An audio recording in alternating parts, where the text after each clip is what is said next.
The gleaming spires of Vaxus Prime reached toward the stars like crystalline fingers, refracting the light of its binary suns into cascades of prismatic color.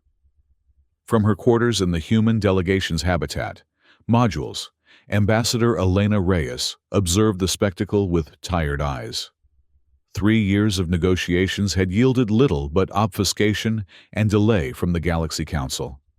The stark utilitarian design of the human quarters, all brushed metal, and functional simplicity stood in stark contrast to the ostentatious architecture of the council chambers. A metaphor Elena thought for humanity's position in this cosmic hierarchy. She turned from the viewport to review the council's latest proposal on her tablet. The blue light illuminated the lines, etched into her face markers of a career spent in diplomatic service to Earth. Her grandfather's journal lay open on her desk, its worn pages filled with handwritten accounts of Earth's maiden voyage beyond the solar system. She often found herself returning to those pages for inspiration, for a reminder of humanity's tenacity. "Any insight from the ancestors?" Rafi Singh asked, entering with 2 cups of synthesized coffee. The communications officer's perpetual optimism had been a stabilizing force throughout the negotiations. "Just the usual," Elena replied, accepting the steaming cup. "Perseverance in the face of the unknown." "We could use some of that right now," Dr. Minjay Park added, joining them. The cultural attaché's expertise had been invaluable in navigating the labyrinthine customs of the various council species. "The Vrian representatives are signaling impatience. They're pushing for a conclusion to these talks." Elena nodded slowly. "They've always been eager to put us in our place at the bottom of their precious hierarchy." She activated the holographic display at the center of the room, revealing a 3-dimensional star map of local space. Earth's territory, a modest bubble of just 12 star systems, was dwarfed by the vast holdings of the elder races. The Vrian Empire alone controlled over 300 systems, their domain stretching across nearly a quarter of the charted galaxy. 3 years, Elena murmured. 3 years since we demonstrated our FTL capability and earned our invitation to the Council. And what do we have to show for it? Patronizing lectures on our potential and endless committees to study our readiness for expansion. "We've made some allies," Rafi offered. The Eldarin ambassador seemed genuinely sympathetic during yesterday's session. "Kuruval is sympathetic," Elena agreed, "but ultimately bound by council protocols. The Vrians have all the elder races firmly under their thumb." A soft chime interrupted their conversation, a notification from the council chambers. Elena tapped her comm badge. "Ambassador Reyes." "Ambassador," came the melodious voice of the council's chief adjutant. "The High Council has finalized their proposal regarding Earth's petition for territorial expansion. They request your presence for the formal delivery at the 9th hour." "Understood. We'll be there."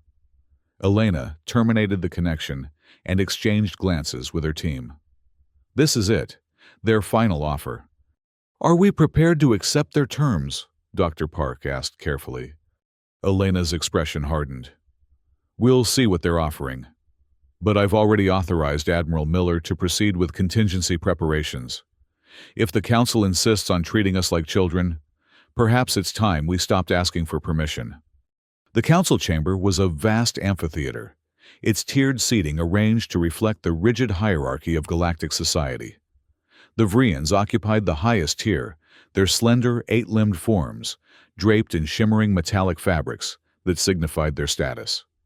Below them sat the Zextrolians, the Kuruvals, and a dozen other elder races that had held their positions for millennia. Earth's delegation was assigned to the lowest tier alongside other developing species, deemed barely worthy of inclusion. High Chancellor Zextrol rose from his elevated seat, his 4 eyes blinking in sequence, a sign of formal address. His translator device converted his sibilant language into standard galactic common. "Delegates of Earth, the Grand Council has deliberated extensively on your petition for territorial expansion. We recognize humanity's rapid technological advancement and the potential for your species to eventually take its place among the galactic community." Elena noted the condescension in his phrasing. "Eventually," could mean centuries in council terms. Therefore, Zextrol continued, we extend the following accommodation. Earth will be granted development rights to 3 additional star systems, Procyon, Alpha Tau Horology, and the BD-05-1668 system. Murmurs rippled through the chamber. Elena maintained her composure, but inwardly she fumed. All 3 systems were resource-poor, with minimal habitable surfaces and no strategic value. They were the stellar equivalent of scraps thrown to a pet.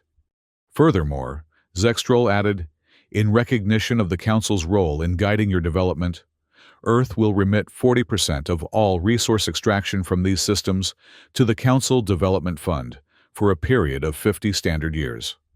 Now the chamber fell silent, all eyes turning to the human delegation. The terms were worse than insulting, they were predatory. Under such an arrangement, Earth would expend massive resources for colonization with minimal return. The Development Fund was notorious for funneling resources primarily to Elder Race projects. High Chancellor. Elena began, her voice steady despite her anger. On behalf of Earth, I thank the Council for its consideration. We request 24 hours to review these terms before making our formal response. Zextrol's upper eyes narrowed, a sign of displeasure in his species. The Council has deliberated extensively, Ambassador. These terms are most generous for a species of your development stage. Nevertheless, Elena replied evenly, proper diplomatic protocol allows for consultation with one's government before accepting binding terms. I'm sure the Council, with its thousands of years of diplomatic wisdom, would not wish to abbreviate such established procedures. The subtle rebuke caused Zextrol's skin to flush a deeper blue. Very well. The Council grants your request for consultation. We will reconvene at this time tomorrow for your response. As the human delegation departed, Elena caught sight of Kuruval, the Eldarin ambassador, watching her, with an expression she had learned to interpret as concern. The Eldarins were among the oldest of the elder races, yet they had shown the most interest in human culture and achievements. A potential ally, perhaps, if what Elena was contemplating didn't alienate the entire council. They're not even pretending to take us seriously anymore, Raffi said, once they were back in their quarters. 3 barren systems and a 40% tax. We'd be better off staying within our current borders. It's worse than that, Dr. Park added, studying the detailed analysis on his tablet.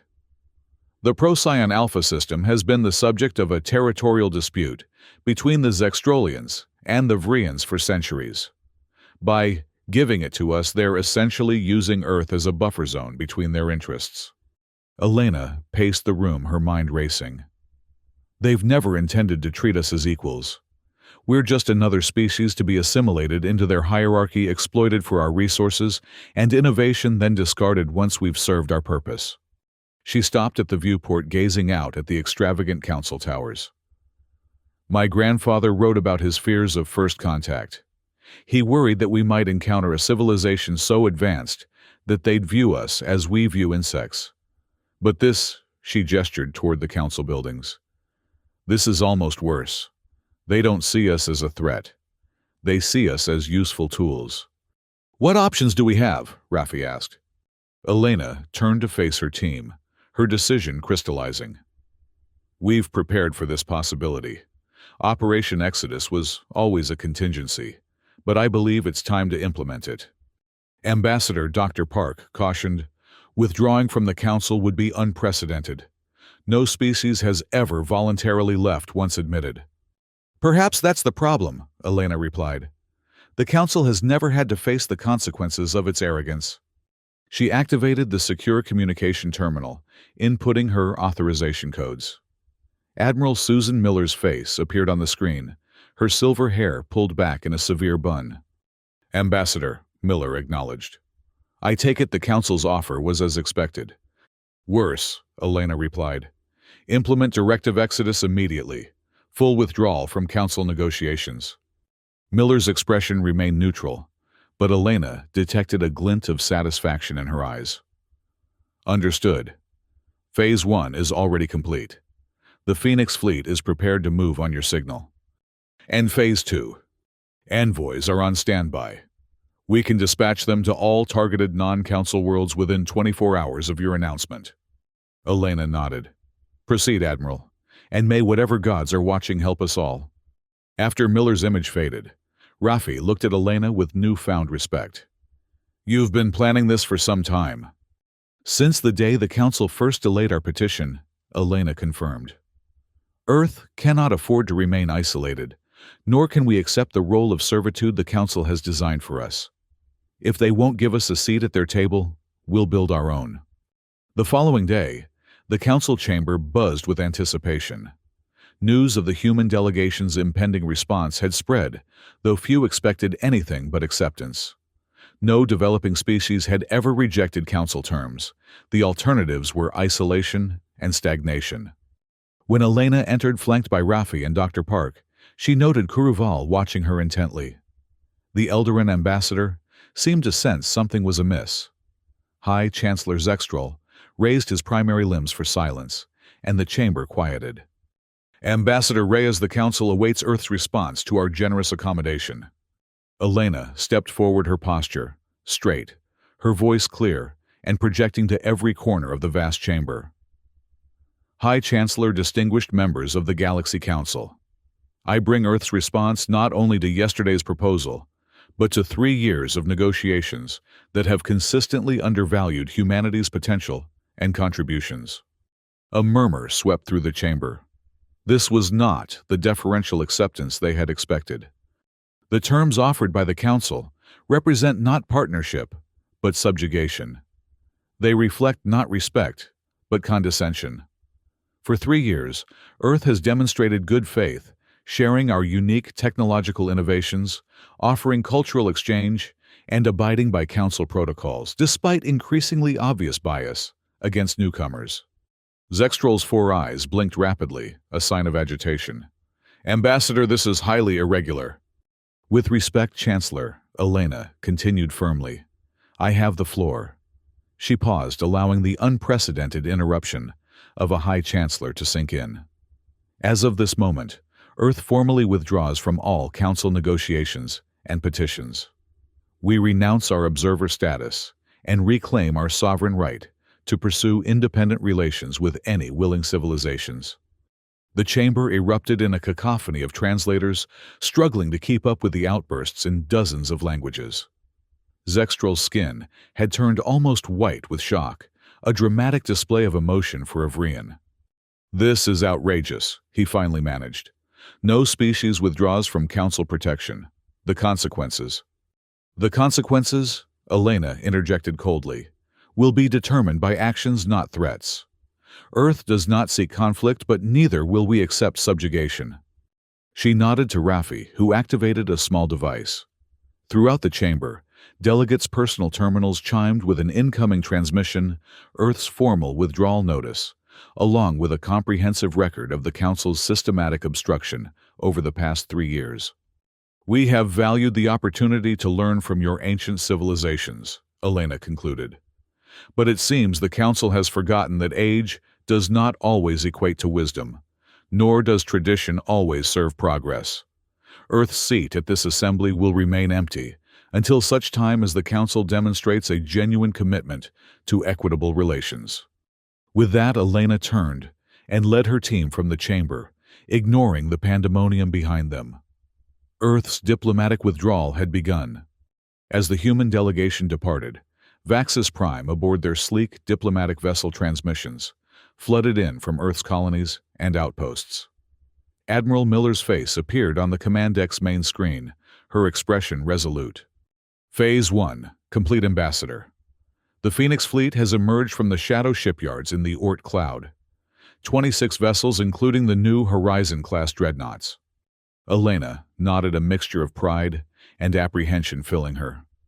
For 2 years, Earth had been constructing these ships in secret, using technology reverse-engineered from various Council species designs, but enhanced with uniquely human innovations. And Phase 2, she asked. Operation Forge New Alliances is underway, Miller confirmed. Colonel Greg Howard has already established contact with representatives from Krill Prime. Their council observer has been expressing dissatisfaction with their treatment for decades. The Novali Confederation has also signaled interest in discussions. Both have valuable resources the council has restricted, Dr. Park noted, and technological specialties complementary to our own. What about council response? Elena asked. Miller's expression darkened. As anticipated, they're mobilizing an observation flotilla to Earth space. Official reason is to ensure stability during this transition. Translation intimidate us back into compliance, Rafi muttered. They'll find themselves disappointed, Miller said with grim satisfaction. Captain Tanaka is already in position with our stealth escorts. The council ships won't detect them until they're well within our defensive perimeter. Elena nodded. Keep me informed, Admiral. I'll be joining Colonel Howard on Krill Prime within the week. It's time we showed the galaxy there's an alternative to the council's hierarchy. Yes, Ambassador. And Elena. Miller rarely used her first name. For what it's worth, those of us who remember the council's benevolent guidance during our first extrasolar missions are damn glad to see someone finally call their bluff. After the communication ended, Elena turned to her team. This is where it truly begins. The council believes we'll crawl back once we realize our isolation. They don't understand that we've been preparing for independence since we recognized their game. Will they attack? Rafi asked, voicing the concern they all shared. Not directly, Elena replied. The council maintains power through the illusion of benevolence. Open aggression would undermine that narrative. They'll try intimidation first, then economic pressure, then manipulation of our allies. All tactics we've prepared for, Dr. Park affirmed. Yes, Elena said, but preparation doesn't guarantee success. We're gambling with Earth's future. All of us should be clear about that. As Earth's diplomatic corps dispersed throughout nearby systems, making contact with non-council species and minor powers long marginalized by the galactic hierarchy, the Council struggled to contain the political fallout of humanity's unprecedented withdrawal. In the Sol system, a key transit point between Earth space and the nearest Council strongholds, Captain Aiko Tanaka observed the approaching Council warships from the bridge of the EFS Vigilant, a stealth escort vessel utilizing Earth's newest phase shift technology. 12 vessels, her tactical officer reported. Mostly Vrian design with 2 Zextrolian cruisers. Heavy weapons loadout for an observation mission. Tanaka smiled thinly. Position confirmed on all our assets. Yes, Captain. 15 ships in optimal formation. They have no idea we're here. Let's keep it that way until the right moment. Continue passive monitoring only. The Council flotilla advanced confidently into the system, their sensors sweeping for any sign of human vessels, but detecting nothing. As they approached the system's 4th planet, a gas giant with valuable helium-3 mining operations, Tanaka gave the order. Initiate revelation protocol. Throughout the system, Earth's stealth fleet simultaneously deactivated specific components of their cloaking systems, not enough to reveal their positions, but sufficient to create a distinctive energy signature on Council scanners. To the approaching flotilla, it would appear as though they were suddenly surrounded by dozens of watching eyes. Open channel to the flagship, Tanaka ordered.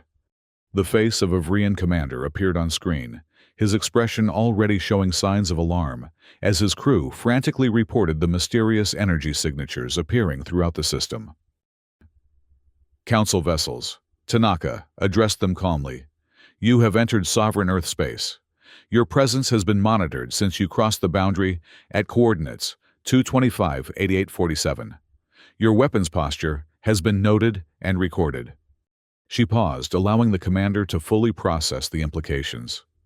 His ship was being tracked by advanced technology his sensors couldn't fully detect, and had been for longer than should have been possible. Earth welcomes peaceful visitors and trade, Tanaka continued. However, armed flotillas must register their purpose and request permission before proceeding further. Please state your intentions. The Vrian commander struggled to maintain composure.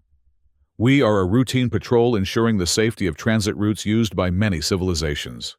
The Council has authority. The Council has no authority in Earth space, Tanaka interrupted firmly. That status changed 3 standard days ago as formally communicated to all council members. I would be happy to transmit a copy of that notification if yours was somehow misplaced. A tense silence followed as the Varian conferred with his officers off-screen. Finally, he returned his attention to Tanaka. We will withdraw to the system boundary to avoid any misunderstanding. However, the Council will not recognize this unilateral declaration of expanded territory. Your recognition is not required, Commander, Tanaka replied evenly. Only your compliance with navigational protocols. Safe journey. As the Council ships reversed course, her tactical officer allowed herself a small smile. They're transmitting on all frequencies. The entire Council will know within hours that their intimidation failed. Good, Tanaka said. That was the point. Admiral Miller will be pleased. On Krill Prime, Colonel Greg Howard watched the feed from the Sol system with satisfaction. The representatives from 12 non-council worlds gathered around the display, nodded in appreciation of Earth's technological demonstration. Your stealth systems are impressive, commented the Krill ambassador, a mantis-like being whose translucent exoskeleton shifted color with his emotions. The Council has restricted such technology from most of our worlds. Just as they've restricted your gravity manipulation technology from reaching Earth, Howard replied. These artificial barriers to exchange benefit only those at the top of their hierarchy. The Novali representative, a being of living crystal, chimed in with a voice like wind through chimes. We have endured the Council's protection for 800 years. In that time, they have extracted our crystalline technologies while giving us outdated systems in return. Your demonstration proves what many of us have suspected. The elder races deliberately maintain technological gaps to preserve their supremacy. Howard nodded. Which is why Ambassador Reyes has proposed the formation of a new interstellar body, one founded on principles of equal exchange and mutual defense. He activated a holographic display showing the proposed charter of the Mutual Progress Association. Equal representation regardless of a civilization's age. Open technology exchange with fair compensation for innovations. Shared defense protocols that protect all members, not just the privileged few. The representatives studied the document with growing interest. The Krill ambassador's exoskeleton shifted to a deep purple, a sign of approval in their species. This would fundamentally alter the power dynamics of the quadrant, he observed. The Council will not allow it without resistance. The Council's power rests on the compliance of the many, Howard countered. If enough civilizations choose an alternative path, their ability to enforce their will diminishes considerably. The representatives exchanged glances, a silent communication passing between species that had all, in their own ways, felt the weight of Council restrictions. When does Ambassador Reyes arrive? Asked the Novali. Within 3 days, Howard replied. By then, we hope to have preliminary agreements from at least 10 worlds. The Krill ambassador's exoskeleton rippled with decision. Krill Prime will be the first to sign. It is time for a new order in the stars. One by one, the other representatives signaled their tentative agreement. Operation Forge New Alliances was proceeding faster than even Elena had hoped. In the council chambers on Vaxis Prime, chaos had given way to grim deliberation.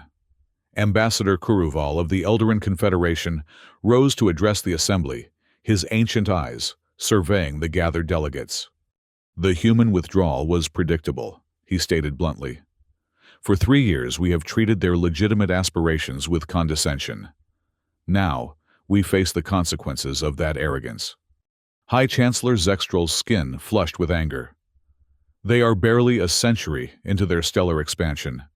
Their presumption to equality with races that have navigated the cosmos for millennia. Was it presumption, Kuruval interrupted calmly, when they solved the quantum entanglement problem that had stumped our best minds for centuries? Or when their medical researchers developed treatments for the Vrian degenerative syndrome that had plagued your people for generations?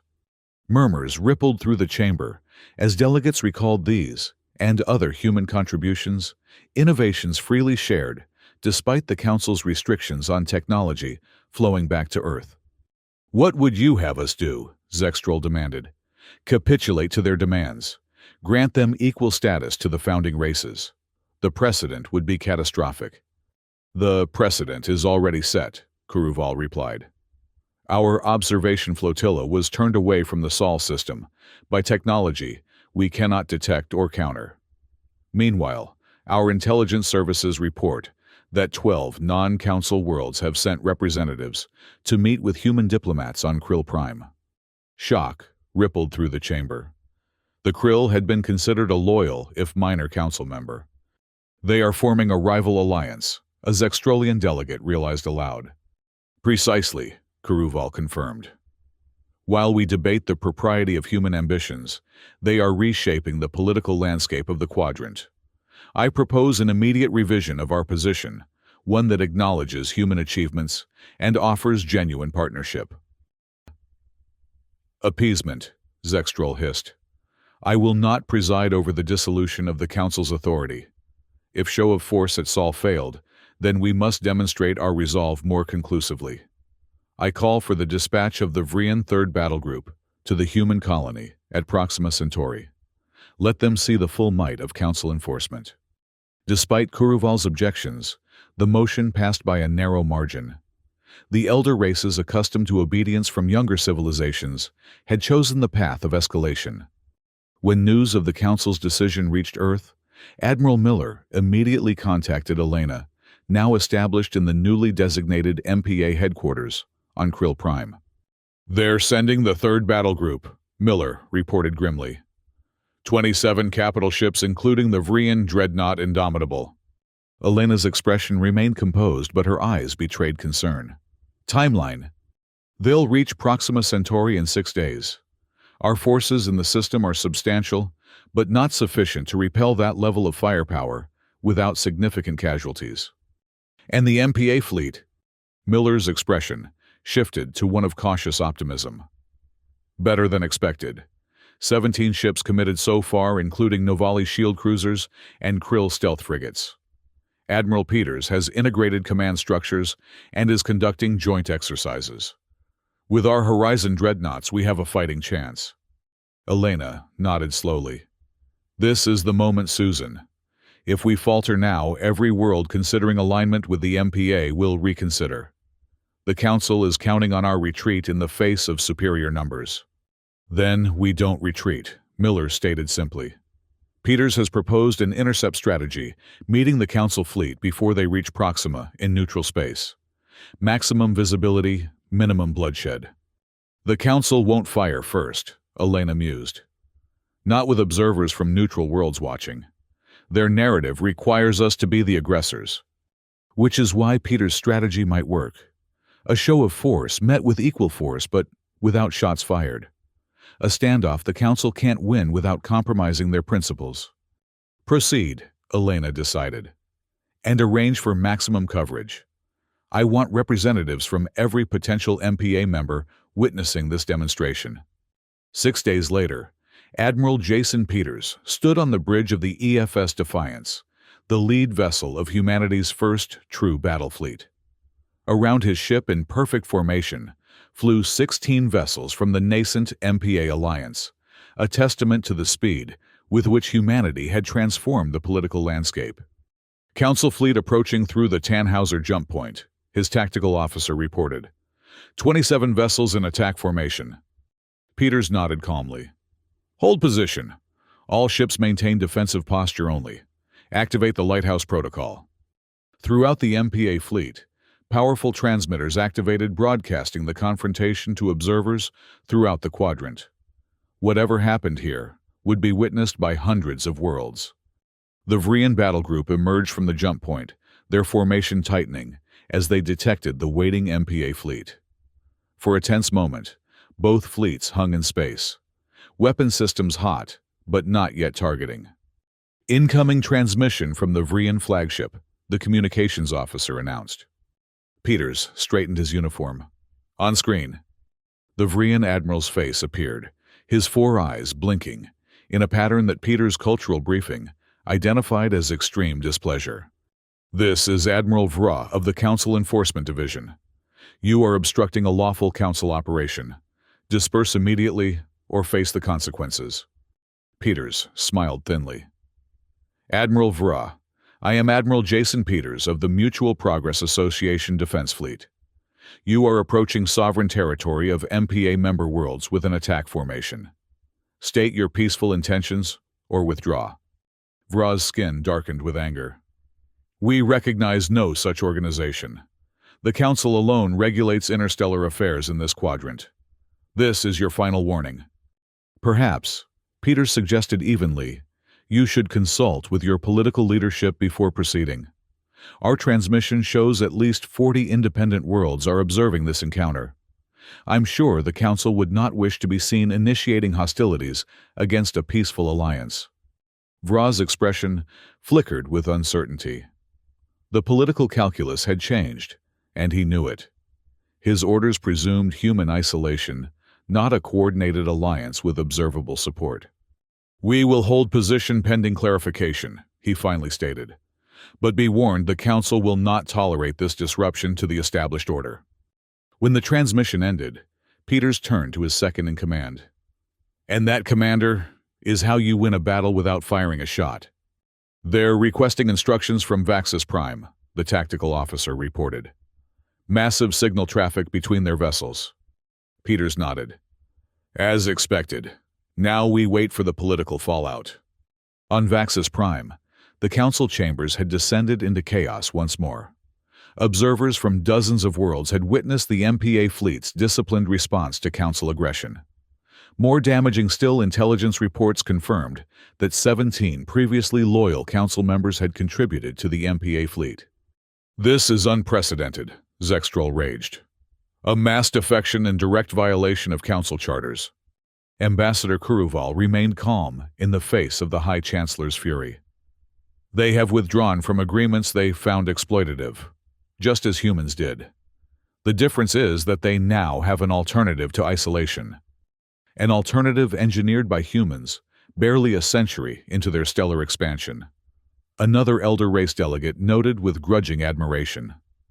We must acknowledge their diplomatic acumen, if nothing else. Zextrol paced the chamber platform, his limbs twitching with agitation. I will not preside over the fracturing of the Council. Admiral Vra awaits orders. The third battle group can still enforce our authority. By firing on 17 species simultaneously, Kuruval challenged. The political cost would be catastrophic. Already 30 more worlds have requested information about MPA membership. This is no longer about human Zextrol. This is about a flawed system that has finally been exposed. Before the debate could continue, an urgent communication interrupted the proceedings. A Council adjutant rushed to Zextrol, whispering urgently into a receptor orifice. The High Chancellor's skin paled dramatically. Emergency session, he announced abruptly. All non-essential personnel clear the chambers. Once, only senior delegates remained. Zextrol activated the central display.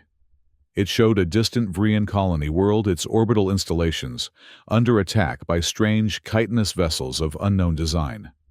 The Void Horde has emerged from the Perseus Rift, Zextrol announced grimly. 3 Vrian colony worlds are under simultaneous attack.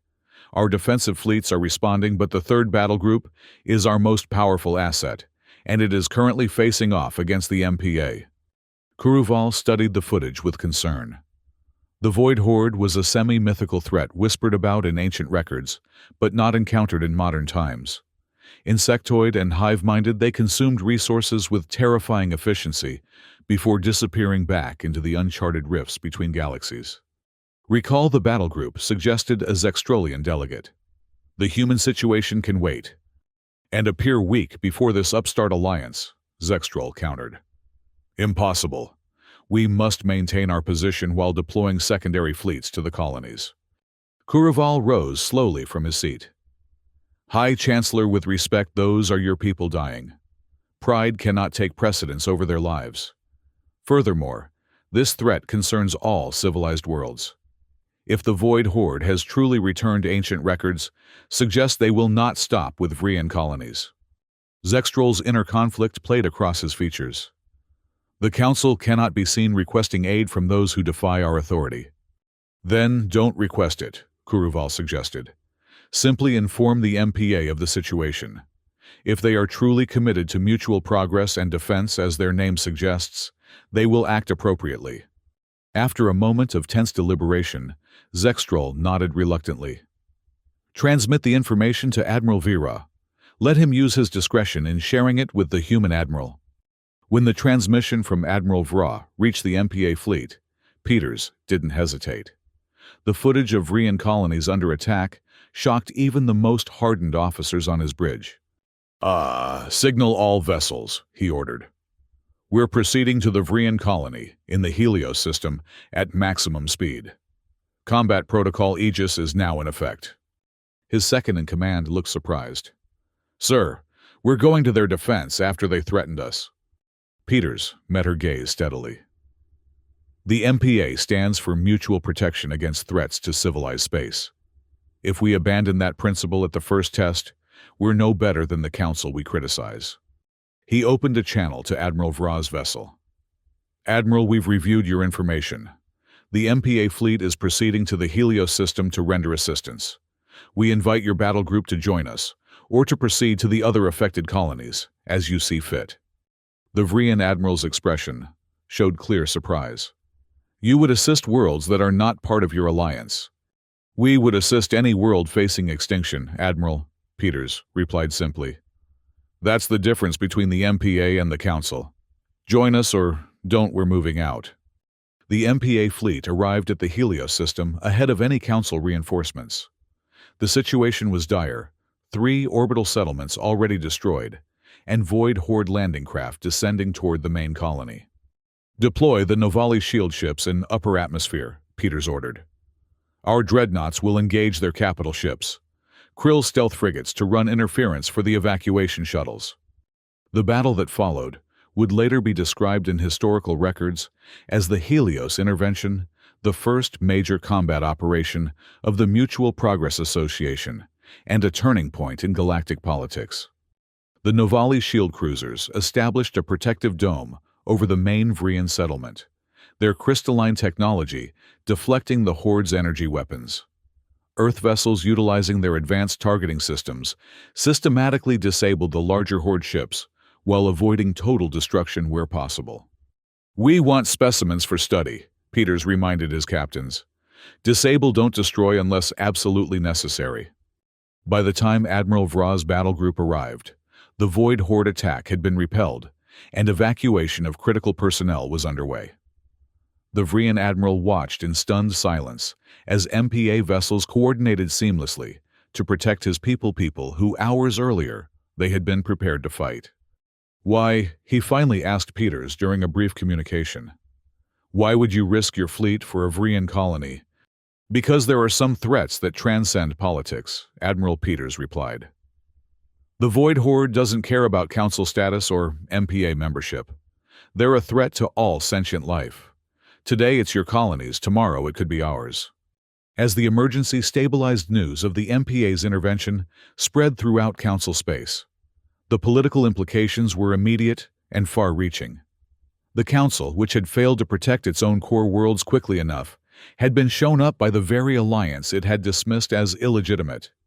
On Vaxis Prime, High Chancellor Zextrol faced a vote of no confidence. Despite his attempts to spin the narrative, the evidence was undeniable. The MPA had acted decisively, while the Council debated protocol. I hereby resign my position, Zextrol announced to the assembled delegates. The Council requires new leadership in these challenging times. His successor, a moderate Vrian named Telax, wasted no time in dispatching an official delegation to Krill Prime, where the MPA headquarters had been established. Their mission to extend a formal invitation for Earth to take a seat among the Council's highest tier. When Ambassador Elena Reyes received the Council delegation, she welcomed them with diplomatic courtesy. The lead envoy, a Vrian diplomat of high rank, presented an ornate scroll, the traditional form of Council membership offers.